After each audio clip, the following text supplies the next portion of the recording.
Good morning, class. I'm Angelica Danghel, your instructor for today. Again, good morning. Good morning, ma'am. Morning, ma'am. How was your day, class? Good, ma'am. Great, ma'am. I'm glad to hear that. Okay, so let us pray first. Mr. Jonad Pablo, kindly lead the prayer. Let's bow our head and feel the presence of the Lord in the name of the Father, Son, and the Holy Spirit. Amen. Lord, maraming salamat po dahil muli kami po ay nagsama-sama na naman upang tumuklas ng bagong kaalamanan. Nang ibigay niyo po ng sapat na karunungan ng aming guro upang maituro niyo po ng tama ang kanyang ituturo.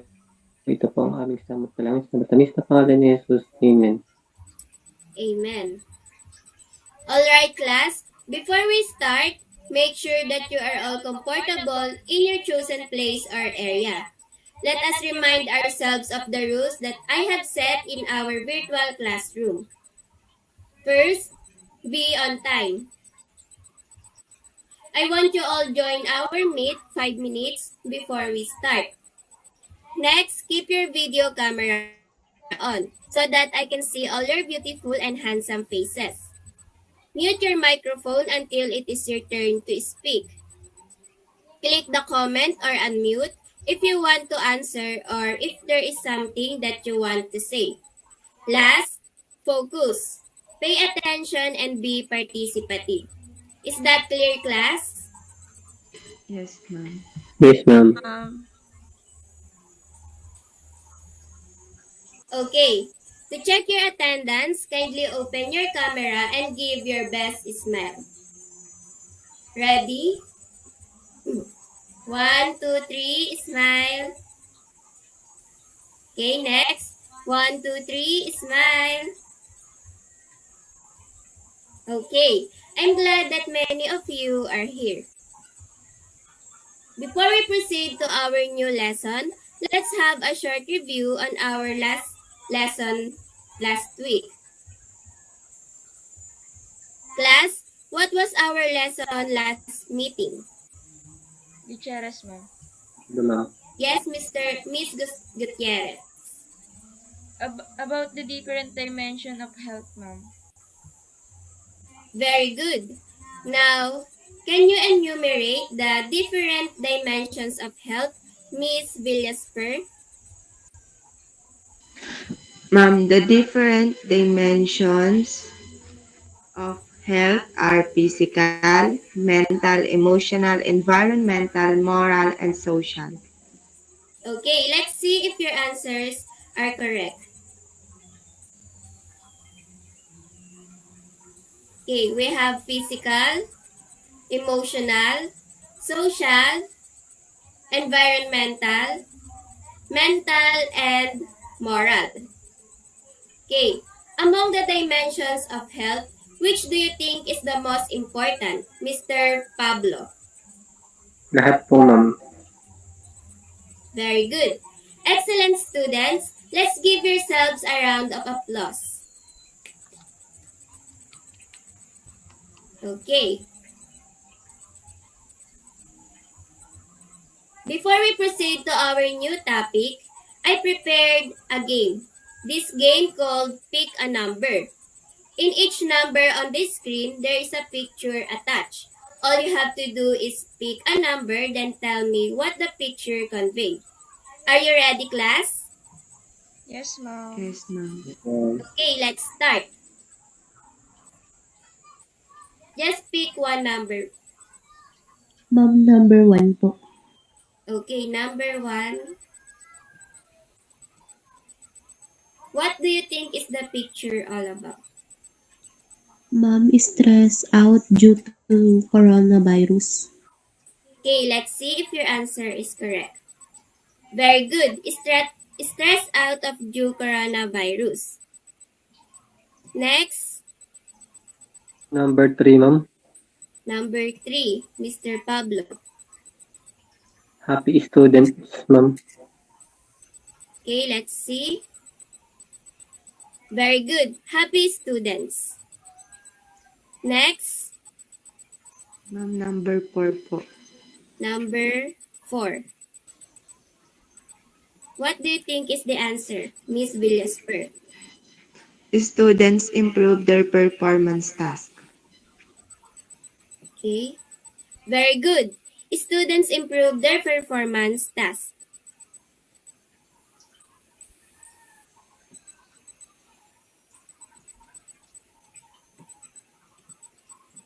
Okay, wait, class. Okay, all your answers are correct. Last, I prepared a video for you to watch in connection to our topic. Let's watch the video.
Okay.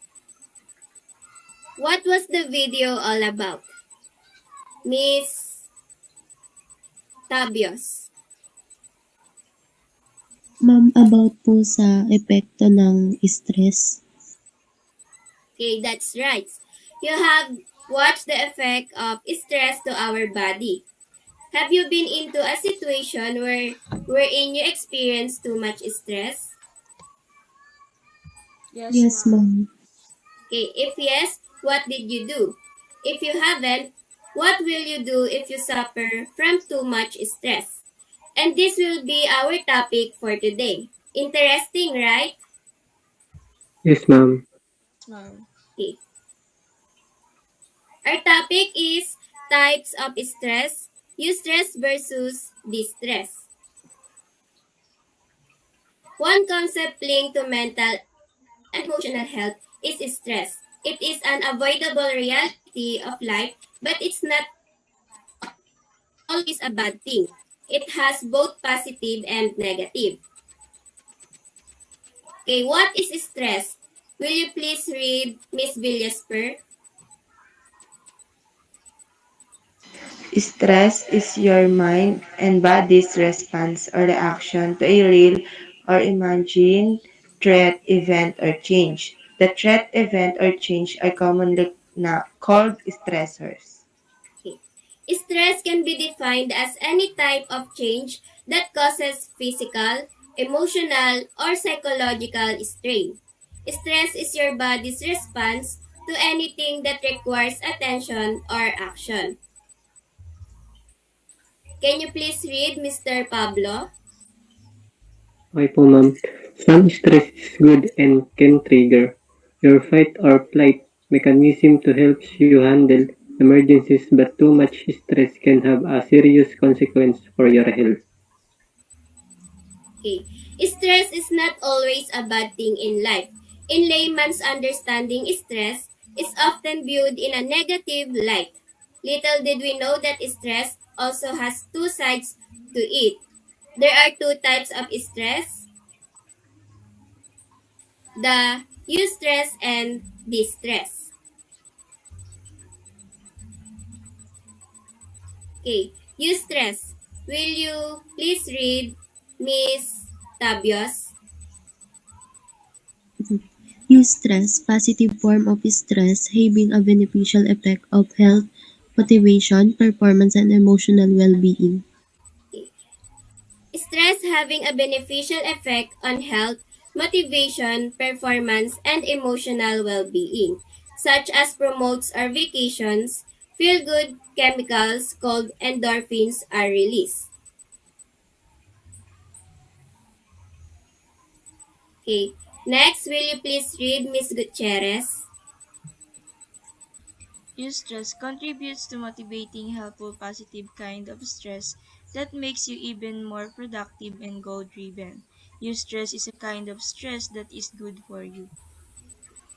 Here's what eustress can do for you. Motivates you to work hard, improves performance, and helps you face challenges. Okay, next.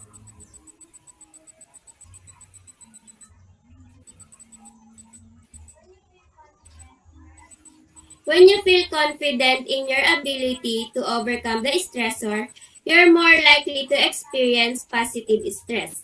This positive assessment of the stressor helps you channel the energy provided by the fight or flight response in ways that help you work on a solution.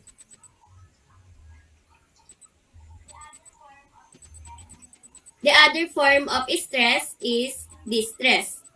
Will you please read Ms. Villasper? Distress is a form of stress with negative implications which can lead to physical and mental health problems. Distress, on the other hand, is the negative side of stress and is not a new concept at all. It is often associated with feeling anxious and overwhelmed in challenging situations. Distress can have both psychological and physiological symptoms like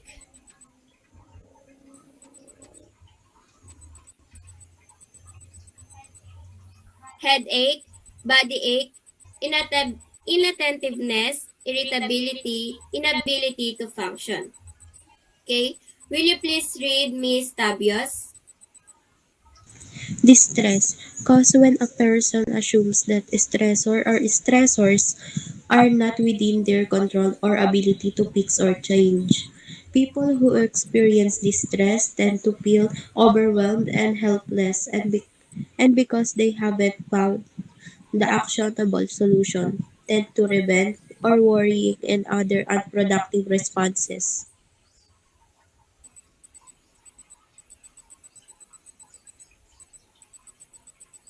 Okay. Headache, irritability, and inability to function.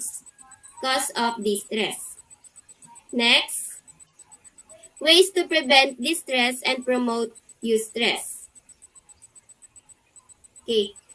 Number 1, practice self-compassion. Next, use mindfulness to get out of your head. Reach out to your support system and ask for help.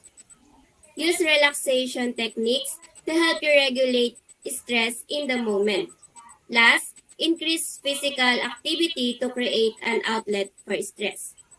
Everyone will sometimes experience distress in response to situations that are upsetting or overwhelming, making total prevention an unrealistic goal. Still, it is possible to guard against the negative effects of distress when it is unavoidable and also to use strategies that sometimes can transform distress into eustress. Okay, dito muna tayo sa practice self-compassion. Under stress, many people revert to self-criticism, blaming themselves for things they did or did not do in the past and setting unrealistic expectations for themselves in the future. While you might think that your inner critic helps to motivate you and improve your performance, research suggests the opposite. Next is use mindfulness to get out of your head. When you catch yourself in the mental thought loops, break free by focusing your full attention on something in the present. This could be your breath, your body, or your surroundings. Be patient with yourself as you begin this practice and work to gently bring your attention back to the present each time it wanders back to the unhelpful thoughts and stories. Next, reach out to your support system and ask for help.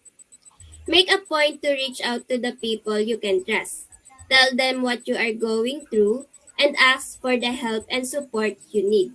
Not only does this provide you with support, or this provide you with support, it is also helps to strengthen relationships.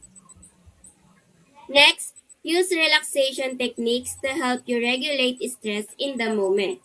Certain relaxation techniques can interrupt the physiological stress response and promote relaxation. Deep breathing, progressive muscle relaxation, and guided meditations are all helpful relaxation techniques. Next, increase physical activity to create an outlet for stress. Devoting time to exercise will help to sharpen your mind, calm your nerves, and improve your performance, which will all be helpful during times of high stress. Okay, can you please read Mr. Pablo? Okay po ma'am, stress can be good. Use stress if it is reinforced with positive reaction and mindset. However, we are not always going to be positive and happy. Thus, this stress is normal. Okay. When you feel distressed, take a breather. Stop what you are doing and get yourself distracted. Move away from your stressor until you feel better. Then, take another look and maybe a new perspective can be gained. Then maybe you can turn your distress to eustress. Again, it has both positive and negative stress.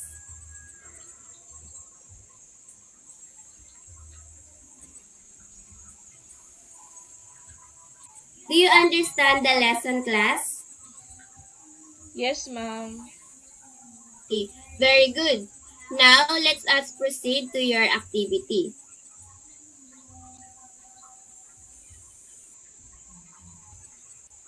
I will show you a picture and identify what type of stress that's shown in the picture. Just identify if it's eustress or distress. Okay, first picture. Ma'am, eustress po. Okay, let's see if your answer is correct. Very good, eustress. Next picture. Mr. Pablo. Distress po ma'am. Okay, let's see. Yes, distress. Next picture. Miss Villasper. Ma'am, eustress po. Okay. Distress. Next picture, Miss Gutierrez. Eustress, ma'am. Okay, let's see. Very good. Next picture, Next, Ma'am, Miss eustress. Tabios. Ma'am, distress po. All right. All of your answer are correct. Did you enjoy your activity, class? Yes Yes, ma'am. ma'am. Do you have any questions? None, None, ma'am. Ma'am. Okay. Since you enjoyed the activity, now, what is stress? Miss Tabios. Ma'am, stress is your body's response to anything that requires attention or action. Very good, Miss Tabios. Next, do you think that stress is always something negative, Mr. Pablo? Ano po, ma'am? For me, no, ma'am, because stress can be positive too. Okay, actually class, stress can either be negative or positive. Next, when to seek help for stress and distress. Miss Villasper. Ma'am, stress that interrupts your ability to eat or sleep or which makes you feel physically ill. Okay, very good. Who also wants to answer? Miss Gutierrez.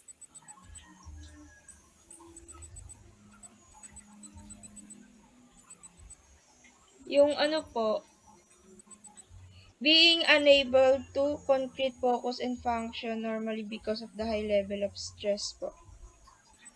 Okay. Now, can you differentiate the eustress and distress, Mr. Pablo? Ma'am, alin po yung tanong ulit? Can you differentiate the eustress and distress? Yung stress po, ma'am, stress, ay yung po, ma'am, kahit po stress ka sa bagay na yun, masaya ka naman po. Halimbawa po sa pag-aaral, di ba po, kahit stress tayo, masaya naman po tayo dahil makukuha natin yung mga goal natin sa buhay. Yung distress naman po, halimbawa po kapag broken ka, ayun po. Ganun po yung distress. Masakit. Okay. Very good. I'm glad that you are all attentive in our class. Remember, class, stress is a normal psychological and physiological response people develop in response to their circumstances.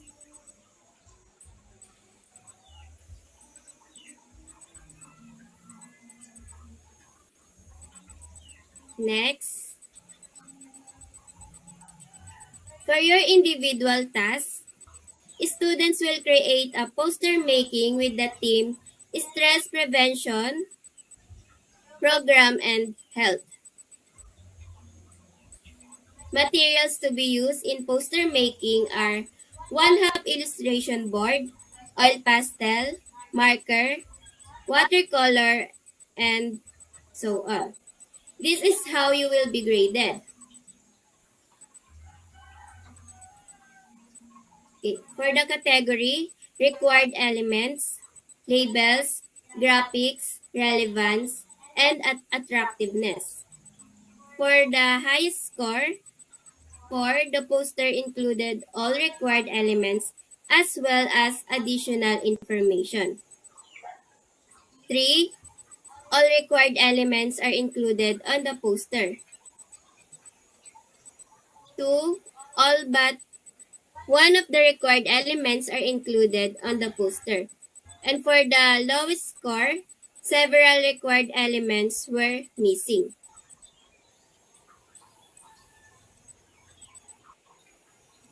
Okay.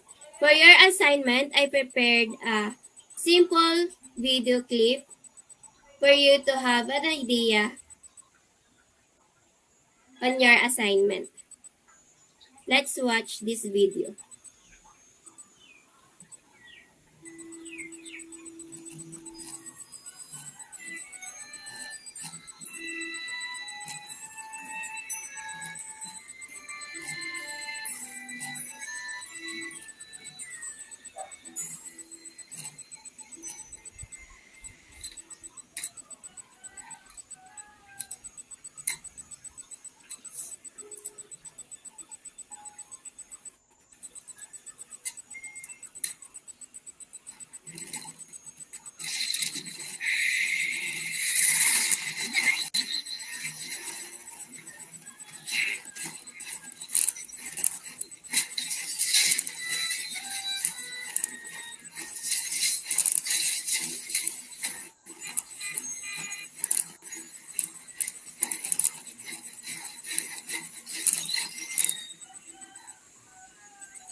Okay.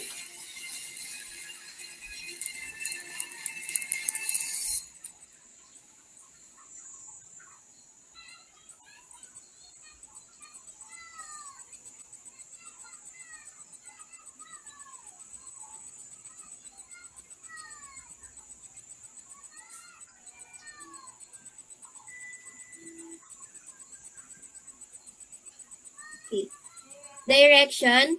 From the video you watch, you will develop a reflection paper. This paper should be 2 to 3 pages in length. Make sure to place your name and a title on your paper. Your paper should be written in 5 paragraphs as outlined below.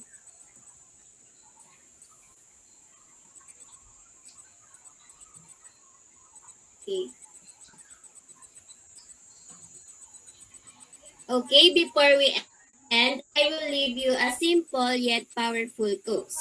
No matter how many mistakes you make or how slow you progress, you are still way ahead of everyone who isn't trying. Self-belief and hard work will always earn you success. Keep your dreams alive. Understand to achieve anything requires faith and belief in yourself. Vision, hard work, determination, and dedication. Okay, class, that's all for today. Thank you and goodbye. Thank you, ma'am. Thank you,